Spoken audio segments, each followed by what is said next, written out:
Welcome to Encouragement by Ron. Today we're going to talk about attentive listening. Most of us enjoy listening to music in the background, playing music, but if we're just playing into the background, are we really listening to it? We're hearing the music. We're hearing some words being sung. If it's a vocal song, we might recognize some key words in the chorus or whatever. But if it's in the background, we're really just kind of hearing the music. If we would sit down for a moment and actually listen to a song that is vocal and listen to the lyrics and so forth, we probably gather more information from listening very intently, to be attentive in our listening. We hear words that we don't notice or recognize when the music is just playing in the background. In the background, we're just kind of hearing it. When we focus on it, we're really listening to it. And one of the interesting things is, now that I play some music from the days when I was in high school and college, and I really listened to it, there are words in the lyrics that I don't even remember hearing before because I wasn't really listening to all of the words.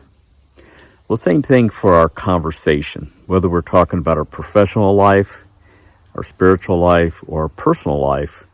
There's a difference in just hearing somebody talk versus really listening, and especially attentive listening. So one of the little techniques that you can do to really better understand the person that's talking to you is to just quiet your mind for a moment, not try to think of what you want to say next, but just focus and listen to every word that the person is sharing with you, and maybe even come up with a few questions to clarify some things, or even come back with a summary saying, this is what I heard you say specifically. Attentive listening helps us to listen to the words, look at the body language, hear more of the meaning that the person is trying to put with the conversation, oftentimes very subtle. Why does this make a difference? Well, certainly in our professional world, it could be not catastrophic, but not a good thing if we miss some key points of what's being communicated with us. Remember, not everybody's great at communicating. They make assumptions you understand things that were not said. So when you listen carefully and then ask some appropriate questions for clarification, it improves your understanding of what is trying to be communicated to you. Obviously, in our personal life, sometimes people will say things in such a way that we think we know what they mean. But coming back with some questions for clarification, coming back with maybe even a summary of what you think they said, will help you better understand what they're trying to communicate. I'm sure many of us have been in a situation where we thought we really heard what the person said, and then we reacted to it, we acted upon it, and then they said, no, you totally misunderstand. Now, part of that could be the fault of the communicator, but it's also our responsibility as good listeners to improve our life, professionally, spiritually, personally. We want to understand as much as we can the people who are trying to communicate with us. And the thing is, that's interesting with that is the attentive listening takes a little more effort, takes a little more focus. And also attentive listening oftentimes means that we will actually talk less because we're going to be listening. I could hear somebody give me a set of instructions to do something for my work. I can hear them. But do I really understand clearly what they meant by those instructions? Now, obviously, we can't do this with every conversation that we have with everybody. But I challenge you, as well as I challenge myself, to work on just a little bit more attentive listening.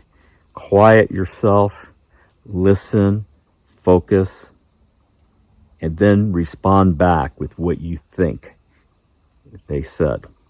One of the techniques in my professional life I do is that if somebody is, let's say we've had a long conversation about an important issue, I will oftentimes draft an email summarizing what our conversation was just about.